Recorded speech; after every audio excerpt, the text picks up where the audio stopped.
Entrevista, com Luciano Bonetti. Bom, pessoal, o programa ABC Com Entrevista, neste novo formato, em virtude aí do isolamento social por conta do Covid-19, sempre trazendo as grandes personalidades do mercado de marketing e comunicação para conversar com você e dar um pouco do panorama do que está acontecendo no nosso mercado. E agora a gente tem a honra de conversar com o Rafael Coca, que é o founder e o co-diretor-geral da Spark. Tudo bom, Rafael? Tudo bem? Obrigado. Poderíamos estar melhor, né? Mas vai passar. É dentro do possível, né? Mas pelo menos a gente está conseguindo ainda conversar e poder levar informação relevante para a nossa comunidade. Isso aí. Rafael, a gente vai publicar um estudo agora, que a Spark fez, falando sobre a importância dos influenciadores neste momento de crise do Covid-19. Eu queria que você falasse um pouquinho sobre esse estudo e a importância dos influenciadores neste momento que a gente está vivendo. Legal. Só para contextualizar um pouco, a Spark é uma empresa que está entrando no seu 6º ano. Eu sou publicitário de formação.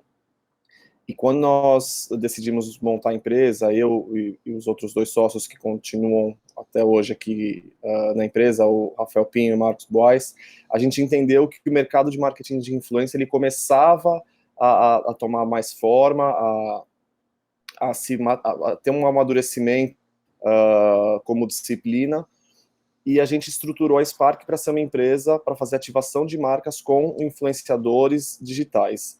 Então, nossa especialidade é fazer essa conexão entre as marcas e influenciadores. A gente não tem casting, então é um modelo diferente de algumas empresas que atuam fazendo a gestão de um casting. Pelo contrário, nosso foco é atender a demanda das marcas e muitas vezes que vem através das agências que cuidam das suas contas para fazer gestão de campanhas ou criação das campanhas junto das agências. O que a gente percebeu nesse momento que a gente vem vivendo, nós temos ferramental proprietário tecnológico para amparar o nosso trabalho, e a gente buscou mapear o que tipo de movimentação vinha acontecendo a partir do momento em que deu-se aí o confinamento, ou que de fato o assunto da Covid ele passou a ser uma preocupação e uma pauta para todos, né? Então, a gente monitorou os perfis que começaram a falar sobre o assunto, como é que isso estava reverberando em termos de KPIs de alcance, de engajamento. E o que a gente percebeu foi que, de fato, quando a gente avaliou os 100 principais, a gente ranqueou de mais de 1.000 perfis, os 100 principais aqui no Brasil, que são contas do Instagram Business, então contas públicas, que estavam criando conteúdo ligado usando hashtags Covid, Covid-19, coronavírus. A gente foi avaliar qual tinha sido o efeito disso para as métricas de mensuração, e a partir disso chegamos nos 5 principais perfis que ganharam em engajamento ao usar esses termos, as 5 postagens isoladas que tiveram aumento. Tem um dos perfis citados no estudo que ele teve 25% de engajamento em um post. Isso é muito, muito, muito, muito. Certamente porque o conteúdo dele ele tinha muito fit, tinha muito contexto naquele momento. E aí, especificamente, a gente acabou mensurando até a Gabriela Pugliese, que é uma influenciadora que ela até já expandiu, é uma nativa digital, ela nasceu dentro do contexto digital, mas ela hoje já quase que é um sinônimo de categoria, né? Muitas vezes falam da Gabriela como sendo um dos exemplos do que é a profissão influencer. E ela acabou sendo diagnosticada com o Covid, trouxe isso à tona, né, como é rotineiro na criação de conteúdo dela, de compartilhar o seu dia a dia, os acontecimentos, e no dia em que a Gabriela divulgou essa situação, ela teve um aumento aí de mais de 100 mil seguidores, e isso seguiu ao longo dos outros dias.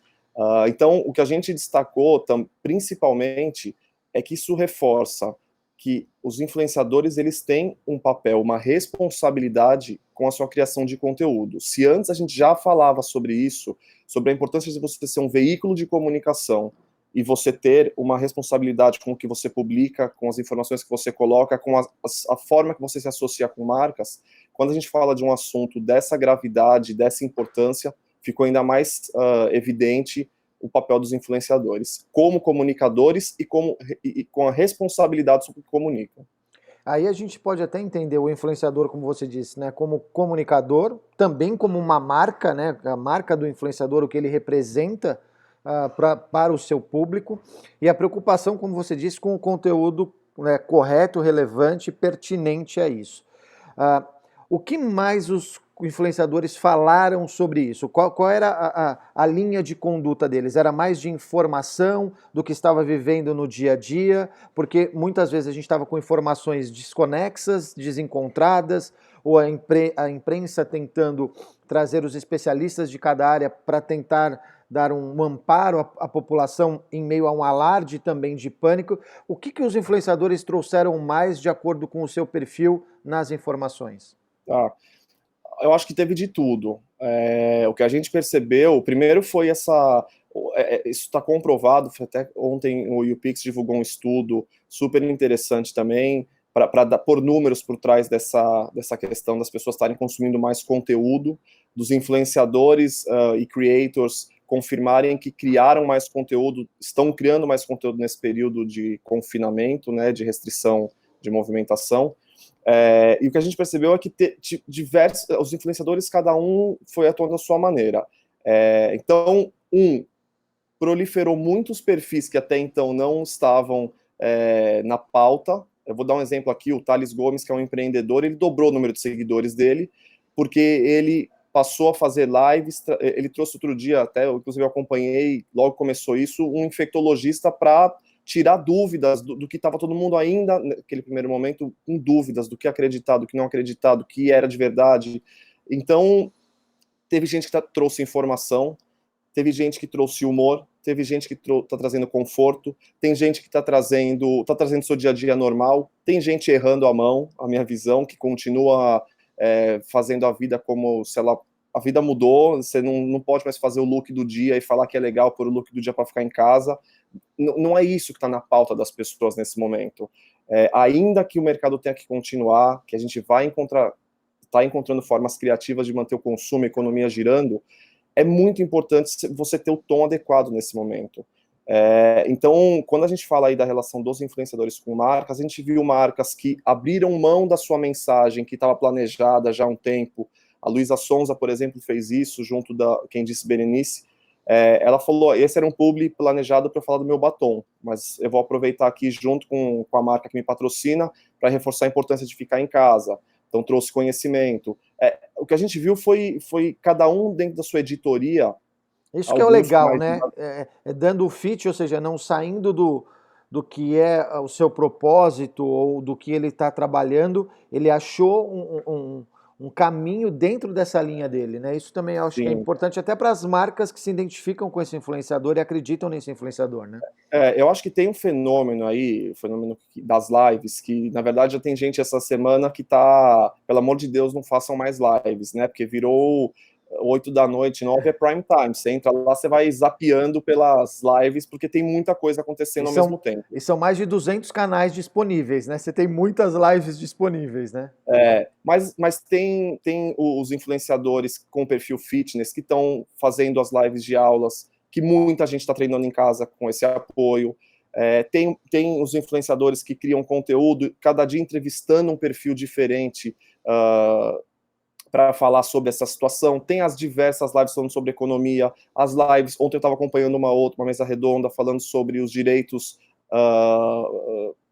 de funcionários e como lidar com toda essa questão da DMP que o governo instituiu. Então tem muito conteúdo acontecendo, as lives dos músicos, né, dos cantores, enfim, tivemos aí o Gustavo Lima no sábado, bateu o recorde mundial histórico do YouTube. Então tem muita coisa acontecendo. Acho que o brasileiro já é criativo por natureza e tem encontrado meios de se reinventar dentro desse contexto que é muito sério. E só para a gente finalizar, a gente poderia ficar falando aqui horas sobre isso. O que as marcas buscaram fazer neste momento na sua relação com o influenciador? Né? Como você falou, tinham algumas publicações, alguma estratégia traçada, essa estratégia teve que ser mudada. Como que as marcas, e até de repente se buscaram outros influenciadores que começaram a ter destaque, ou se elas estão pensando isso, ou elas estão num momento meio de low profile, parei com isso, vou esperar passar. Como as marcas estão agindo neste cenário junto aos influenciadores? Eu vou te dar um dado aqui, que eu comprovo ele também na prática. Ó, 52% dos criadores que responderam essa pesquisa divulgada pelo YouPix dizem que tiveram um trabalho cancelado por conta da Covid, e quando a gente fala das marcas, isso sobe para, vou te falar aqui, 70%, tá? Então, de fato, as marcas, em princípio, elas estão tateando esse momento. Vamos parar, vamos olhar primeiro, antes de a gente É, tentar fazer alguma coisa que, de repente, a gente deu uma escorregada. eu acho que fazendo aí quase que uma timeline, o que a gente sente, nós estamos entrando na terceira semana, né, Sim. de restrição. Então, eu acredito que a primeira semana ainda foi o susto, a segunda semana foi a primeira semana foi susto e mesa redonda para ver o que a empresa ia fazer como um todo. Porque as empresas estavam com plano de mídia comprado, com campanhas já planejadas, a gente tinha muita coisa para implementar. Então, as campanhas que a gente continua implementando, elas sim tiveram uma adequação de tom, um ajuste de mensagem. Foi até uma recomendação nossa, apesar que isso foi consensado com os clientes, você não pode subir a campanha como se a vida tivesse normal. Então, teve um ajuste de tom. Tem marcas que aproveitaram esse momento para deixar muito mais evidente um serviço para as pessoas do que falar sobre venda. A gente viu, né, na televisão, tem acompanhado muita marca, a Cielo, Leroy Merlin, Natura, Boticário, uma série de marcas que foram para a TV para dar uma mensagem de conforto e deixar em segundo plano, nesse momento, as vendas especificamente, mensagem de conforto ou comunicar alguma ação que estavam tomando. O Casas Bahia, que postergou pagamento dos clientes desse mês, Magazine Luiza falando do app, enfim, o Rappi, uma série de marcas que levaram um serviço para esse momento, e isso é um investimento em marca também, não deixa de ser, mas a gente viu sim muitas marcas ainda num cenário de deixa eu entender esse momento. Então, acho que como a gente entra agora na terceira semana, o que a gente tem sentido é que o mercado ele começa a retomar nesse sentido, porque a gente não vai ficar parado um mês ainda, né, nesse período que a gente vai ter de todos ficarem em casa. Eu acho que cada semana é uma situação, sempre tendo essa atenção máxima com as medidas de segurança. É um momento, é uma calamidade que a gente vive, que de fato o consumo ele está em segundo plano, que é o que a gente fala, ainda que se adeque o seu tom, que você se ajuste, tem muita gente em casa preocupada se vai ter emprego, se a economia vai continuar girando. Então, você tem que ter muito cuidado para a marca também não ser afoita. E o que a gente fala é um momento para as marcas serem oportunas e não oportunistas. Então, tem muita marca. Deixa eu aproveitar a tua experiência. Você está falando isso, né, das marcas entre ter a oportunidade de ser oportunista. E por um lado, assim, há um aumento do consumo de conteúdo digital absurdo, né? A gente tem recebido aí informações do pico de consumo de internet, do pessoal ligado no computador, ou seja, por um outro, da mesma forma a TV também, né? O Cantara colocou um estudo que a TV também teve um aumento de audiência, mas o digital principalmente. Então também é olhar um pouco para esse momento. As pessoas também estão muitas empresas que não estavam tão presentes no digital correram para o digital, né? Sim. Então talvez não tivessem uma relação com um outro influenciador, passaram a tentar pensar ou tatear ou ver isso. Então também tem isso, quer dizer, é um momento de oportunidade para o digital se estabelecer, não que ele não estivesse estabelecido, mas com esses outros canais dentro do ecossistema digital. Não, sem dúvida. Essa situação toda vai transformar o nosso padrão de consumo. Não, pode continuar.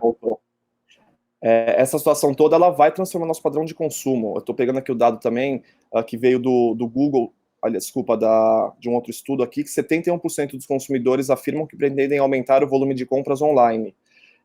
Então, a gente até se é que isso já acontecia, esse movimento de transformação na forma de consumo, agora então se intensificou porque as pessoas ainda estão consumindo e através de novas formas. E as marcas perceberam a importância de ter essa presença no digital. Eu acredito que já é uma realidade para muitas marcas. E quando a gente fala de influenciadores, se tem uma disciplina de comunicação adequada para esse momento, é o digital, e são os influenciadores que, vamos lembrar, que eles produzem conteúdo em casa. Então, nesse momento em que você não consegue abrir câmera, você não consegue fazer estúdio, fazer externa, o influenciador é aquele veículo de comunicação que está na casa dele, produzindo conteúdo com a qualidade que uma marca precisa. Então, também é um momento de valorizar essa categoria e essa disciplina de comunicação. Aproveitando a tua experiência, desculpa pegar mais um tempinho Imagina, seu aí. então. As marcas que, como você disse, né, primeira semana de susto, segunda vamos pensar o que nós vamos fazer, então, estão tateando. A marca que a partir de agora decide trabalhar junto a um influenciador ou começar a olhar para este mercado de uma outra forma, qual deve ser a dica para se construir uma ação com o influenciador de uma forma correta? Então, envolver o anunciante, a agência, uma empresa como a Spark, o influenciador, construir esta ação em conjunto para que ela seja verdadeira, real e não pareça uma coisa inverossímil. Como que deve ser o papel? Então, eu sou uma empresa, sou anunciante, tenho aqui minha agência, percebi que agora eu preciso levar meu conteúdo e utilizar os influenciadores.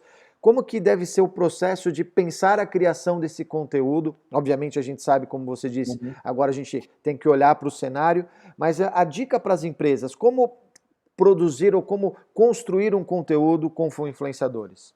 Legal. Bom, primeiro sim, pegar a sua recomendação de contratar a Spark para a gente fazer. Esse é o nosso dia a dia, é guiar as marcas e as agências por esse caminho de planejamento de comunicação que tem como fim a veiculação de algo no canal de influenciadores. O que a gente tem visto, já acontecia muito, mas eu vou dividir aqui em duas principais frentes. Ponto de partida, a marca tem um propósito, a marca tem o que falar. Eu acho que é muito importante, como eu falei, é oportunista ou oportunismo, é oportuna ou oportunista. Então, tem muita marca, sim, que tem muita coisa para falar. Eu vou te dar um exemplo de um projeto que a gente está fazendo agora, de uma marca o movimento que vem acontecendo dos influenciadores de criar conteúdo nas suas casas, das mães, falando sobre a quarentena e como entreter filhos, como mudou a relação. Essa pauta tinha muita relevância para o tema dessa marca para a qual a gente vai trabalhar. Então, estava quase que fácil essa marca entrar nessa conversa e precisou ter menos planejamento de conteúdo, no sentido de eu brifar o influenciador para ver se faz sentido, e foi muito mais de ter um match entre o que a marca quer comunicar, o que a marca acredita, e um conteúdo que já vinha acontecendo. Então, é um match. E a partir disso, obviamente, a gente vai drivando para manter os interesses do conteúdo, né, do influenciador, que continue sendo um conteúdo original, autêntico, mas também resguardando os interesses da marca naquele contexto. Ou um outro formato é quando a marca, de fato, tem um propósito, tem uma mensagem, e a partir disso a gente vai encontrar os influenciadores que tenham fit com essa mensagem, que tenham propriedade para falar sobre isso, e aí sim desenvolver o conteúdo. Então, trabalhar com influenciador é um trabalho de conteúdo, desenvolvimento de conteúdo.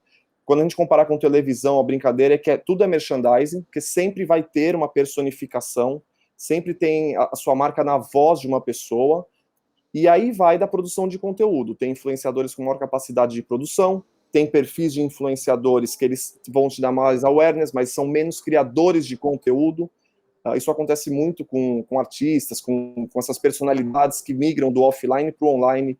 Eles têm, por natureza, uma audiência, um alcance muito alto, mas às vezes o papel dele ele não é um criador de conteúdo nativo. Tem outros que são criadores de conteúdo nativo. Então é muito importante também a marca, no planejamento, entender o que ela está precisando. Ela precisa de um perfil que é especialista no assunto, ela precisa dar visibilidade para a mensagem, ela quer construir com microcomunidades. Então passa por isso o planejamento, entre outras diversas variáveis que a gente analisa. Bom, eu quero agradecer demais, quase uma aula aí para a gente poder orientar as agências e os anunciantes aqui da nossa comunidade. Eu espero que a gente possa voltar a conversar mais vezes sobre esse assunto, porque já era pauta, né? Só para você ter uma ideia, no nosso Prêmio ABC da Comunicação, a gente tem um setor destinado só para os influenciadores da região, para premiá-los, né? A gente buscando entender a importância disso, né? E eu acho que agora cada vez mais as marcas vão olhar para isso também, e a gente vai querer muito se apoiar aí na Spark, nessa especialidade que a Spark tem, até para levar para os anunciantes e para as agências daqui um auxílio, né, nesse caminho de como usar essa ferramenta tão importante. Peço aí a você que está assistindo uma compreensão. A gente no início teve um probleminha com a câmera aí do Rafael, agora no final melhorou. A gente também vai transformar isso em podcast para você poder ouvir ali quando estiver descansando. Rafael, obrigado pelo teu tempo. A gente vai publicar agora no nosso portal o estudo da Spark e que a gente possa em breve aí poder nos reunir, melhorar, né, que melhore a situação e que o marketing de influência cresça bastante e auxilie marcas e agências nesse momento. Obrigado, viu? Combinado, obrigado, agradecer o espaço, parabenizar pelo trabalho e colocar tanto eu quanto a Spark à disposição para a gente evoluir nessa conversa em outras oportunidades. Obrigado. E você continua aí acompanhando o ABC Com Entrevista. A qualquer momento a gente traz uma entrevista com uma grande personalidade do nosso mercado de marketing e comunicação. Até lá.